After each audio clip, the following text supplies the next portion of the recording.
মাওলা রে, যতদিন জিন্দা ইসলামে জিন্দা রাখিও, যখন শেষ ডাক দেবী ইমানের সাথে ডাক দিও, যখন শেষ ডাক দিবা ইমানের সাথে ডাক দিও। আল্লাহ আমাদের সবাইকে পরিপূর্ণ হেদায়েত দিয়া দাও। আল্লাহ হেদায়েত বলে গোমরাহ করিও না, হেদায়েত বলে গোমরাহ করিও না। তোমার পরিচয় পাওয়ার পরে তুমি গোপন হইয়া যাইও না। রব্বানা লা তুযিগ কুলুবানা বা'দা ইয হাদাইতানা ওয়া হাব লানা মিন লাদুনকা রাহমা ইন্নাকা আনতাল ওয়াহ্হাব। মাওলানা গোটা দুনিয়ার মানুষকে হেদায়েত দিয়া দাও। আল্লাহ গোটা দুনিয়ার মানুষকে হেদায়েত দিয়া দাও। যাদের কপালে হেদায়েত ওদেরকে ধ্বংস করে দাও। ইসলাম মুসলমানকে হেফাজত করো। আল্লাহ অনেকেই দোয়া চাইছে, জানি না কে কিসের জন্য দোয়া চাইছে। প্রত্যেকের নেক মকসুদকে পূর্ণ করে দাও। যারা অসুস্থ আছে পরিপূর্ণ শেফায়ে কামেলা হাজেলা নসিব করো। যারা মিথ্যা মামলা আছে মিথ্যা মামলা থেকে হেফাজত করো। যারা ঋণগ্রস্ত আছে ঋণ থেকে হেফাজত করো। আসমানে গজব জমিনে গজব থেকে হেফাজত করো। তোমার জমিনে তোমার হুকুমাত ইসলাম হুকুমাত কায়েম করে দাও। ইয়া আল্লাহ, তোমার হুকুমাতের জন্য সহিবে জাদ্দোজেহাদ করার তৌফিক দিয়া দাও। আমাদের আহল আওলাদ তোমার খাস গোলাম বান্দা হিসেবে কবুল করিয়া নাও। যত মুমিন মুমিনাত মুজাহিদরা কবরে শুয়ে আছে সবার কবরে আযাবকে মাফ করে দাও। খাস করে আমাদের শায়খ ও মুর্শিদের কবরকে জান্নাতের বাগিচা বানায়া দাও। আমার মায়ের কবরকে জান্নাতের বাগিচা বানায়া দাও। দাদার কবরকে জান্নাতের বাগিচা বানায়া দাও। আমার দুলাভাইয়ের কবরকে জান্নাতের বাগিচা বানায়া দাও। যত মুমিন মুমিনাত আত্মীয় স্বজন যার যে কবরে শুয়ে আছে সবার কবরে আযাবকে মাফ করে দাও। রব্বানা হাব লানা মিন আজওয়াজিনা ওয়া যুররিয়াতিনা কুররাতা আইনুন ওয়াজআলনা লিল মুত্তাকিনা ইমামা। রব্বিরহামহুমা কামা রব্বায়ানি সগীরা। ওয়া সাল্লাল্লাহু তাআলা আলা খায়রি খালকি মুহাম্মাদিন ওয়া আলিহি ওয়া আসহাবিহি ওয়া আজওয়াজিহি ওয়া আতবাইহি আজমাইন ওয়ারহামনা মাহুম বিরহমাতিকা ইয়া আরহামার রাহিমিন। আজকে হালকা আছে নামাজের বাস্তব প্রশিক্ষণ। শোনেন, আজকে হালকা আছে, নামাজের বাস্তব প্রশিক্ষণ হবে। আর ওয়াজ আসবেন। আর ইনশাল্লাহ আজানের পরপর ইনশাল্লাহ আমি আল্লাহকে হায়াতে বাঁচায় রাখলে আমি জুমার বয়ান করব ইনশাল্লাহ। আর বিভিন্ন জায়গায় আমার কাছে যারা বায়াত হয়েছেন আমির মুজাহিদ পীর সাহেব হুজুর দামাত বারকাতুহু যখন বায়াত করবেন তখন বায়াত হয়ে যাবেন। আমি বিয়া পড়াইতেছি, আপনারা কয়েকবার দোয়ানুস পড়তে থাকেন। লা ইলাহা ইল্লা আনতা لا إله إلا أنت سبحانك إني كنت من الظالمين. لا إله إلا أنت سبحانك إني كنت من الظالمين. لا إله إلا أنت سبحانك إني كنت من الظالمين. لا إله إلا أنت سبحانك إني كنت من الظالمين. لا إله إلا أنت سبحانك إني كنت من الظالمين. لا إله إلا أنت سبحانك إني كنت من الظالمين. لا إله إلا أنت سبحانك إني كنت من الظالمين. সবাই আমরা দোয়ানুস পড়ি। لا إله إلا أنت سبحانك إني كنت من الظالمين. لا إله إلا أنت سبحانك إني كنت من الظالمين. لا إله إلا أنت سبحانك إني كنت من الظالمين. لا إله إلا أنت سبحانك إني كنت من الظالمين. لا إله إلا أنت سبحانك إني كنت من الظالمين. لا إله إلا أنت سبحانك إني كنت من الظالمين لا إله إلا أنت سبحانك إني كنت من الظالمين لا إله إلا أنت سبحانك إني كنت من الظالمين لا إله إلا أنت سبحانك إني كنت من الظالمين لا إله إلا أنت سبحانك إني كنت من الظالمين لا إله إلا أنت سبحانك إني كنت من الظالمين لا إله إلا أنت سبحانك إني كنت من الظالمين لا إله إلا أنت سبحانك إني كنت من الظالمين لا إله إلا أنت سبحانك إني كنت من الظالمين لا إله إلا أنت سبحانك إني كنت من الظالمين আল্লাহ কবুল করুক। এখন ইশাক নামাজ পড়ি। কই বসেন। মেয়ের নাম কি? মহারানা কত? মহারানা কত? মহারানা ফাতিমি দিতে পারবি? আরে মেয়ে কন্যা মহারানা কত? বলেন বিসমিল্লাহির রহমানির রহিম। কত কি নাম? বলেন বিসমিল্লাহির রহমানির রহিম। আমার কন্যা মোহাম্মদ সুমাইয়া বেগমকে 30,000 টাকা মহারানা নামাজে অকালাতান অবিলায়াতান আপনার কাছে বিবাহ দিলাম, আপনাকে কবুল করলাম। বলে আলহামদুলিল্লাহ। আল্লাহ মৌফিক ভাই নামাজ আল্লাহ কবুল করে। আল্লাহ এখন কবুল। সবাই দোয়া করেন আল্লাহুম্মা আমিন। আল্লাহ আমাদের কবুল করেন, সবাই কবুল করেন, বিয়ে কবুল করেন রহমতে করেন। ইনশাআল্লাহ আজানের পর পরে বয়ান হবে, জুমার বয়ান হবে ইনশাআল্লাহ, আর জুমার নামাজ পড়বো ইনশাআল্লাহ। আলহামদুলিল্লাহ, আমরা যারা হযরত পিসা হুজুরের সাথে সাক্ষাৎ করতে চাই এখনই হযরত পিসা হুজুরের বাড়ির সামনে আমরা সাক্ষাৎ করতে পারবো। হযরত পিসা হুজুরের বাড়ির সামনে আমরা সারিবদ্ধভাবে দাঁড়িয়ে যাব। এখন ইশরাকের নামাজ।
আলহামদুলিল্লাহ, এখন আমাদের নাস্তার বিরতি। নাস্তার পরপরে আমরা প্রস্তুতি নিব। আজকে হালকা জিকিরের সময় আমাদের নায়েবে আমিরুল মুজাহিদিন শাহ চরমনাই ঘোষণা বলেছেন আজকে নামাজের বাস্তব প্রশিক্ষণ হবে ইনশাআল্লাহ। যে জন্য সুন্নত তরিকায় নামাজ যেভাবে পড়তে হয় সেভাবে দেখা হবে, রুকু সেজদা, যে কারণে ওযু করার আসার জন্য আপনাদেরকে বিনীতভাবে অনুরোধ জানাচ্ছি। আজকে ঈশা ছাত্র আন্দোলনের সকাল 9টায় নবীন ছাত্র সমাবেশ ক্যাম্পে 9টার মধ্যে উপস্থিত হওয়ার জন্য অনুরোধ জানাচ্ছি। আজকে সকাল 10টা না, 10:30, 10টার আগে আপনারা পাবেন না। 10:30টায় এখানে স্টেজ থেকে ছাত্র গণজমায়েত হবে, যেটা আমাদের হালকা আজকে সময় লাগবে, বাস্তব প্রশিক্ষণ হবে। এই জন্য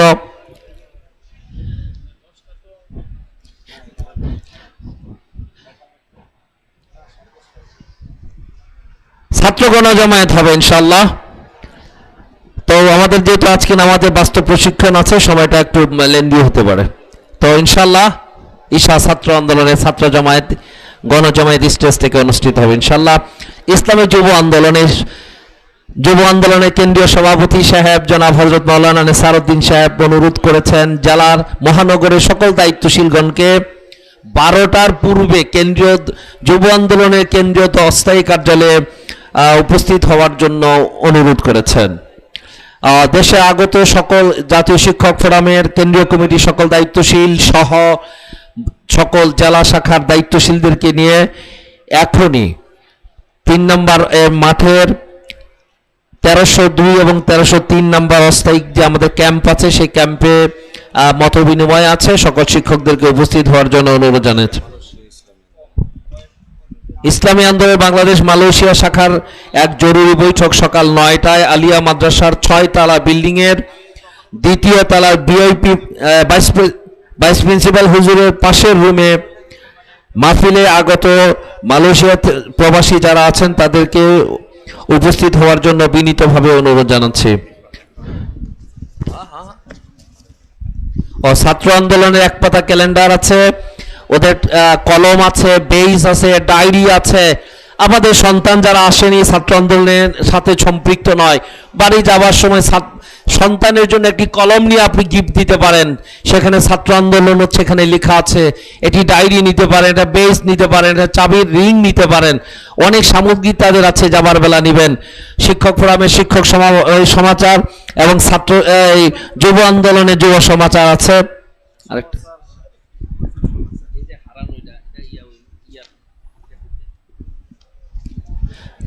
হালকা পরিচালনার সম্মানিত ইমাম সাহেবদের দৃষ্টি আকর্ষণ করছি। সকলকেই ইমাম প্রশিক্ষণ ক্যাম্পে যাওয়ার জন্য বিশেষভাবে অনুরোধ করা যাচ্ছে।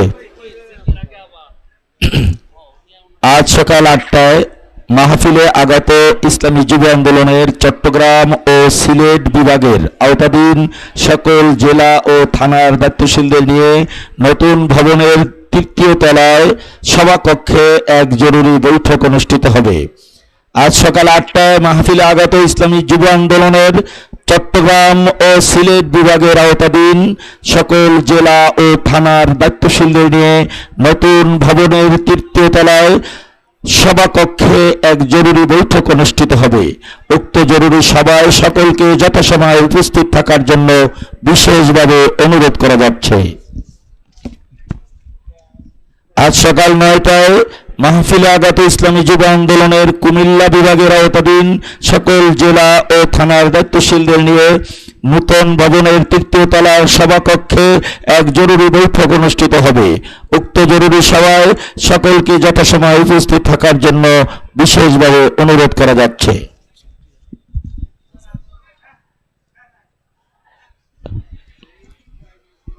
বাংলাদেশ ইসলামী আইনজীবী পরিষদের এক জরুরি সভা আজ সকাল 10:30টায় পুরাতন মহিলা মাদ্রাসার 2য় তলায় অস্থায়ী কার্যালয় অনুষ্ঠিত হইবে। সারা দেশ থেকে আগত সকল বিজ্ঞ আইনজীবী বন্ধুগণকে উক্ত সভায় উপস্থিত হওয়ার জন্য বিশেষভাবে অনুরোধ করা যাচ্ছে।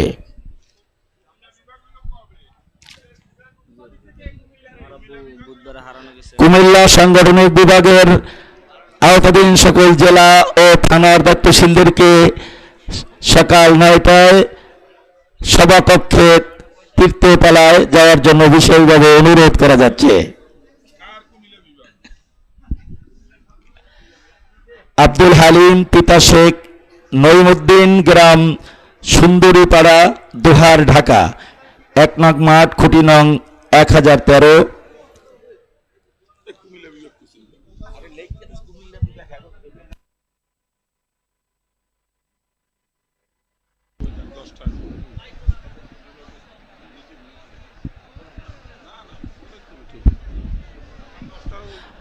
আজ সকাল 10টায় চট্টগ্রাম বিভাগীয় মুজাহিদ কমিটির এক জরুরি সভা